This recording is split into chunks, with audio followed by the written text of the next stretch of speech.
Hey everyone, welcome back. Are you ready to dive deep into the world of Katerina Siniakova? Absolutely. I'm excited to go beyond the stats and really get to know the person behind the powerful backhand. Me too. And we've got some awesome source material to work with today. Oh, yeah. Tell me more. So there's this fantastic piece we're going to be pulling from. It's called The Woman Behind the Racket. Okay, I like it already. And what's the mission for today's deep dive? What are we hoping to uncover? Well, we're going to explore what makes Siniakova tick, what drives her both on and off the court, what are her passions, what are her struggles, the whole picture. Sounds fascinating. I'm ready to get started. Me too. Yeah. Let's jump right in. Okay, so first things first, Siniakova was born in Hradec Králové in the Czech Republic. Hradec Králové. It's like a breeding ground for tennis talent, right? It really is.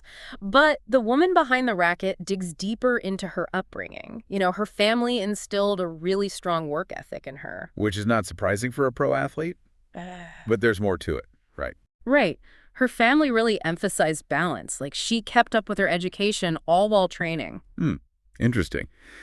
Maybe that explains why she always comes across so thoughtful and well-spoken in interviews. Yeah, I've always thought that. Even early on in her career, she seemed so mature and well-rounded. Like, she was a seasoned pro right off the bat. Makes you wonder if that solid foundation really contributed to her success, both on and off the court. But it's not just tennis that makes her tick. Oh, absolutely. The woman behind the racket talks about all these other passions she has. Like, get this, she's a huge bookworm. No way. What kind of books does she like? A bit of everything, actually. She's into fiction and biographies. Now, that's a combo I wouldn't have expected. Biographies can be so insightful. You can really learn a lot from other people's experiences. Exactly. And speaking of variety, her music taste is all over the place, too. Okay, I'm intrigued. Yeah. Spill the tea. What's on her playlist? Well, think everything from Billie Eilish to Beethoven. I mean, talk about range. Wow, that's impressive.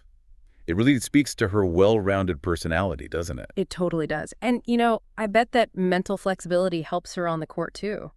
Being able to switch gears, find different ways to de-stress and recharge, that's got to be huge for an athlete. No doubt about it. It's not just physical stamina, it's mental resilience, too.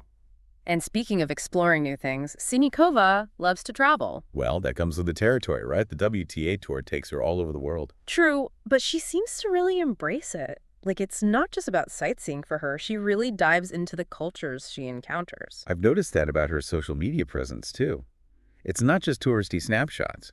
She seems genuinely curious about the places she visits. Right. She's really absorbing new experiences and perspectives. And you know what else is cool? Siniakova is really passionate about giving back. Oh, yeah. What kind of causes is she involved with? Well, she's particularly dedicated to children's education and health. That's wonderful to hear. It seems like those values her family instilled in her really shine through in her actions. Totally. Giving back seems like a natural extension of who she is. It's inspiring to see athletes using their platform to make a difference. It really is. But let's shift gears for a second and get into the nitty-gritty of her tennis life. The woman behind the racket paints this picture of her training regimen, and it's intense. Well, she's known for her doubles prowess, but the article emphasizes that she trains just as hard for singles. Yeah, early mornings, hours on the court, tons of strategic planning with her coaches. It really gives you a glimpse into the dedication and the hard work that goes into being a professional athlete. It's not just about talent. It's about pushing your physical limits day in and day out. Strength training, cardio, flexibility, it's all tailored to the demands of her aggressive, all-court style. It's no joke. But here's where it gets interesting. The article also highlights how seriously she takes recovery. Rest, physiotherapy, even massage therapy are all part of her routine. Smart move. Recovery is just as important as pushing those limits. Right. Siniakova isn't just going hard all the time, she's playing the long game. Exactly. It's about sustainability and understanding that recovery is an investment in future performance. And let's not forget the mental game. The woman behind the racket mentions that she uses visualization and mindfulness techniques. Those are tools that often get overlooked. People think it's just about physical strength and skill. But the mental side is crucial, especially at the elite level. So true. And again, it shows that Siniakova is thinking about every aspect of her game. She's not just physically gifted, she's mentally sharp too. Okay, but let's be real for a second. Life on the WTA Tour is not all sunshine and roses. It's glamorous on the surface. But imagine the constant travel, the time zone changes, the pressure to perform week after week. And the woman behind the racket doesn't shy away from that. It really contrasts the public image of pro tennis with the reality of the daily grind. Yeah, we see the highlights and the red carpet moments, but what about the behind-the-scenes hustle? The jet lag, the different accommodations. Some weeks it's a five-star hotel, others, not so much. It takes a certain resilience to thrive in that environment. But you know what else the woman behind the racket talks about? What's that? The incredible sense of community among the players. These women are essentially traveling the world together, competing fiercely, but also supporting each other through the highs and lows. That's something I've always admired about the WTA Tour. It's like a family, albeit a very competitive one. But, it makes you wonder how Siniakova manages to maintain a personal life amidst all that chaos. Right. Finding time for friends, family, and maybe even a relationship can't be easy with that kind of schedule. Well, the article does suggest that she makes a conscious effort to stay connected with her loved ones whenever possible. It seems like she recognizes the importance of that support system, even when she's on the other side of the world. It's a good reminder that even these superstar athletes are human. They have lives and relationships beyond the court. Exactly. And speaking of looking beyond the court, let's talk about Siniakova's ambitions. What are her goals, both for her tennis career and for her life after she hangs up her racket? Now that's where things get really interesting. Right. So on the court, it's clear she's driven to succeed. She wants to climb those rankings, make a splash at the Grand Slams. But the woman behind the racket hints at aspirations that go beyond winning matches. It's like she's already thinking about the legacy she wants to leave. And it's not just about trophies and titles. Ooh, okay, I'm hooked. What kind of legacy is she envisioning? Well, she's expressed interest in inspiring young athletes, maybe even venturing into coaching or sports management someday. It seems like she wants to take all the knowledge and experience she's gained and use it to make a positive impact on the sport. That makes so much sense. It aligns perfectly with her charitable work, with that desire to give back. Exactly. She's not just chasing personal glory.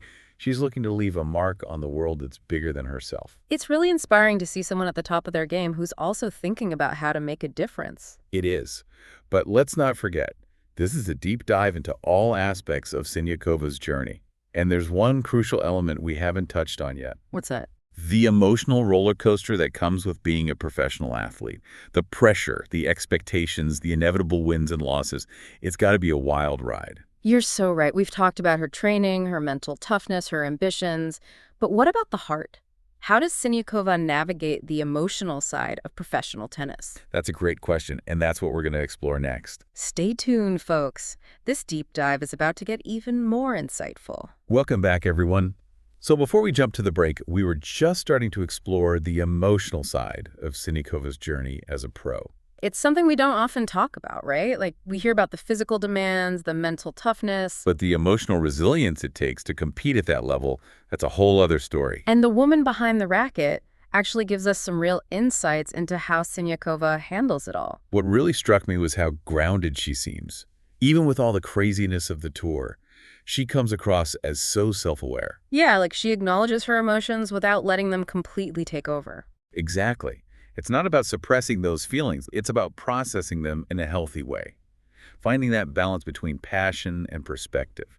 I mean, tennis is such a solitary sport. It's just you out there on the court, not just against your opponent, but against your own head, too. That's so true. And I think that's where all of her other interests probably come in handy.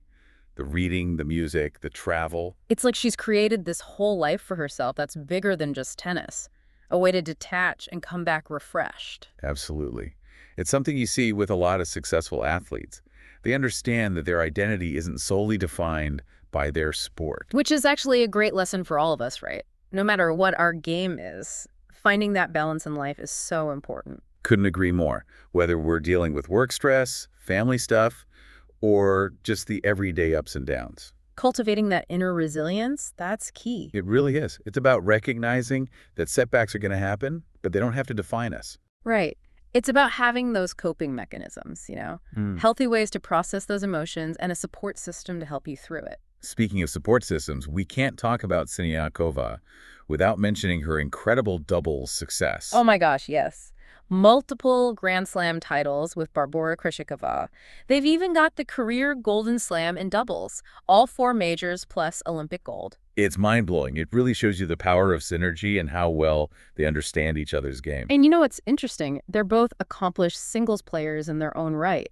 But when they team up in doubles, it's like magic. It really highlights the different skill set that doubles requires. Communication, anticipation, that trust in your partner. And you know what else I think it shows? Siniakova's incredible net skills. Oh, absolutely. She's known for her powerful ground strokes in singles. Yeah. But in doubles, her volleys and reflexes at the net are just phenomenal. It's like she can excel in any aspect of the game, which again comes back to all that hard work and dedication to her craft. And speaking of hard work, the woman behind the racket really emphasizes the collaborative nature of her training, the constant dialogue between her and her coaches. It's not just one person dictating, it's a true partnership. Working together towards that shared goal of excellence. And that's another takeaway for everyone listening, right? Totally. It's about recognizing the value of mentorship, of seeking guidance from people who have expertise in areas where we want to grow. And knowing that even elite athletes, even at the very top of their game, they still rely on coaches and mentors to help them reach their full potential. Right, none of us have to go it alone. But let's shift gears for a moment and talk about her singles game specifically. The article dives into her aggressive all-court style. And one thing that really stands out is her commitment to continuous improvement.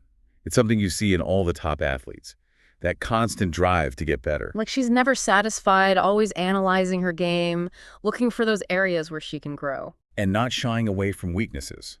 For example, her serve. It can be a major weapon, but there are times when it lacks consistency. And the article talks about how she's actively working on that with her coaches, trying to add more power and precision. That's what we call a growth mindset, seeing challenges not as failures, but as opportunities to learn and develop. Which is so applicable to life in general. Absolutely. It's about viewing setbacks as stepping stones on that path to mastery. And speaking of mastery, the woman behind the racket also touches on Siniakova's use of visualization techniques. Oh, that's so interesting. A lot of elite athletes use visualization to enhance their mental game, right? But how does it actually work? So, picture this. Siniakova mentally rehearses those match scenarios, right? She's picturing herself serving an ace, hitting that winning volley, executing a crucial point under pressure. And by doing that repeatedly, she's training her mind to react instinctively in those situations. It's like creating a mental blueprint for success, almost like practicing those movements in her mind before she even steps onto the court. Precisely.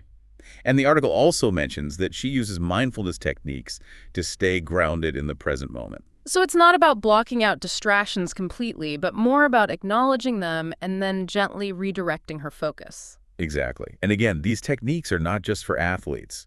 They're valuable tools for anyone looking to up their game, whether it's at work, in creative endeavors, or even just in everyday life. You know, we've talked a lot about Siniakova's training, her mental game, her emotional resilience. But what I find truly special is her desire to leave a legacy that goes beyond tennis. Yes. We touched on her aspirations to inspire young athletes and maybe even go into coaching or sports management someday. But what really resonated with me was how that aligns with her charitable work, her commitment to making a positive impact on the world. It's like she has this incredible ambition, but it's balanced by this genuine sense of purpose. She wants to win, of course, but she also wants to use her platform to make a difference. It's really powerful. It reminds us that success isn't just about personal achievement. It's about using your position to lift others up and leave the world a little better than you found it. Couldn't have said it better myself.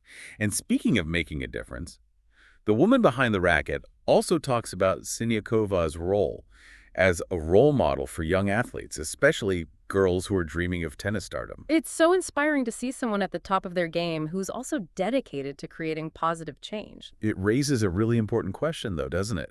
As fans, as observers, how can we support athletes like Siniakova in their efforts? That's what I was thinking. What can we do to help them make a real impact, both in the world of sports and beyond? It's definitely something worth exploring. So we were talking about how Siniakova is using her platform to be a role model, especially for young female athletes. Yeah, it's really inspiring to see someone at the top of their game who's also using their influence for good. It's like she's not just focused on winning, but on making a real difference. And the woman behind the racket gives us a concrete example of that. It talks about her work with this Czech organization that helps underprivileged kids. Oh, wow. What do they do? They promote education and sports opportunities for these children. That's fantastic. It really shows her commitment to giving back to her community. And it's not just about donating money, It's about being actively involved, raising awareness, inspiring others to get involved too. It makes you think, how can we as fans support athletes like Siniakova? That's a great point. I think it starts with recognizing and celebrating those efforts. Yeah, like spreading the word about their charitable work, supporting the organizations they're passionate about. Exactly. Amplifying their voices on social media, donating to those causes. Every little bit helps. It's like we become part of something bigger, a collective force for positive change. And it all comes back to that sense of community we were talking about. The players on tour, the fans, the communities they're helping. It's all interconnected.